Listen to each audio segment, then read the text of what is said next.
ഞാൻ പലതരത്തിലുള്ള കരിമ്പ് ജ്യൂസുകൾ കുടിച്ചിട്ടുണ്ട്. പക്ഷേ ഇമ്മാതിരി ഒരു ഐറ്റം ആദ്യമായിട്ടാണ്. കണ്ടില്ലേ, ഒരു കരിമ്പ് ജ്യൂസിലേക്ക് ചേർക്കുന്ന സാധനങ്ങളാണ് ഈ പ്ലേറ്റിലുള്ളത് കംപ്ലീറ്റ് കേട്ടോ. ഇത് ഡെമോക്ക് വെച്ചതല്ല, ഇത് മുഴുവനും ഒരു കരിമ്പ് ജ്യൂസിലേക്ക് വേണ്ടിയിട്ടുള്ള ഐറ്റംസ് ആണ്. ഒരുപാട് വെറൈറ്റി പച്ചക്കറികളും ഫ്രൂട്ട്സും ഇലവർഗ്ഗങ്ങളും എല്ലാം ചേർത്ത് ഉണ്ടാക്കുന്ന ഈ ഒരു ജ്യൂസിന് 500 ml ഗ്ലാസ്സിലാണ് അവർ കൊടുക്കുന്നത്.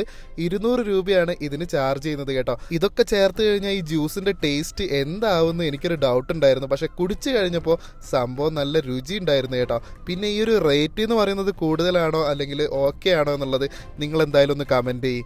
ഈ ഒരു കട കണ്ടു കഴിഞ്ഞാൽ ഒരു പച്ചക്കറി കട പോലെ തോന്നുമെങ്കിലും ഇവിടെ അത്രയും വെറൈറ്റി ആയിട്ടുള്ള ഷുഗർ കെയിൻ ജ്യൂസുകളാണ് അവർ കൊടുക്കുന്നത്. ഞാൻ 2 വെറൈറ്റി ട്രൈ ചെയ്തിട്ടുണ്ടായിരുന്നു. ഇത് കംപ്ലീറ്റ് ആയിട്ട് ഫ്രൂട്ട്സ് വെച്ചുണ്ടാക്കിയ ഒരു ജ്യൂസ് ആയിരുന്നു കേട്ടോ. സംഭവം ഇതിനും ചാർജ് ചെയ്യുന്നത് 200 രൂപയാണ്. ഇതാണ് എനിക്ക് കൂടുതൽ ടേസ്റ്റ് ആയിട്ട് തോന്നിയത്. അപ്പോൾ ലൊക്കേഷൻ എവിടെയെന്ന് വെച്ച് കഴിഞ്ഞാൽ മൈസൂരിൽ യൂണിവേഴ്സിറ്റി ഹോക്കി ഗ്രൗണ്ടിൻ്റെ തൊട്ടടുത്ത് തന്നെ അമ്പാരി ജ്യൂസ് സെൻ്റർ ആണ്.